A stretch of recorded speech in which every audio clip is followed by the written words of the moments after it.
Okay, so this is mainly to actually gather several PDFs. They're separated to place them together. So I have 1, 2, and 3. Actually, if you open them, you can see these are actually a project by a student of mine in master's in interior design. It's also good for you guys to see, like, this was like 3 weeks ago, the level of detail of some things and some of the comments I give in color. So if you were, you know, how to do, what to do, et cetera, et cetera. So this is masters, what's gonna be coming to you guys. So this is a one file right there. Everybody can see this, by the way? Mm-hmm. Yes. Okay, so if you double click a PDF, it's supposed to open the PDF with what is called Adobe Acrobat Pro. Now, you might remember that when you do double click on the computers, in the computer lab at the university, that it opens on the web, no? So that's just because somebody set it as the default way of opening. But if you should be always, I recommend opening these guys with Adobe Acrobat. If it doesn't open in Adobe Acrobat when you double click, you can always just make sure it opens with Adobe Acrobat DC. You can say open with and make sure it's open with that one. No? I wouldn't recommend opening with Google Chrome unless you don't have Adobe in your computer, which could be an option. If you don't have it, then you have to actually probably download a free version of that one. So you double click, you have the PDF, and in Adobe Acrobat, you have this little triangle here that you can expand, and you can see several things that you can work with.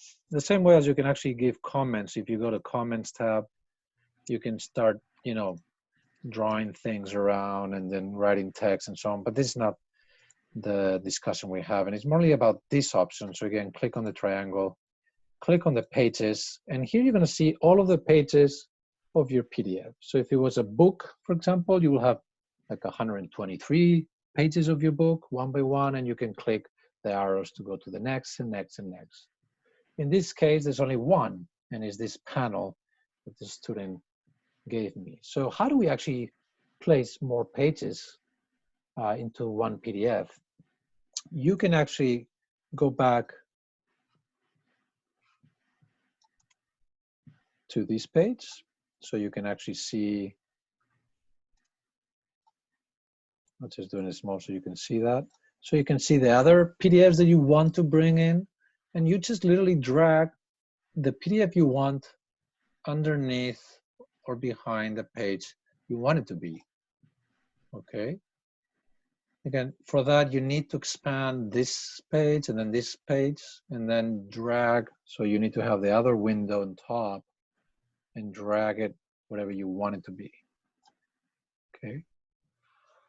So that's an easy way of doing it. You know, you could drag as many elements you want on top. You can, you know, obviously you can select. Oh, this was close.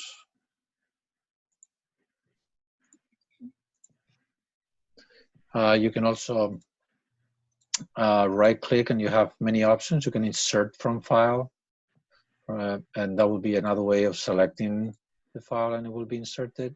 You can also replace, so this page, you want to replace it with a different one. You can just say replace and click the one you want to replace it with. No? You can also say delete pages. So this is, again, right click options are many of them. So here's like the project that the student is doing, having fun with it. And obviously you need to save it at the end. If you don't save it, it won't save. So now number one has 3 pages and that's now clear. Okay, so let me stop this.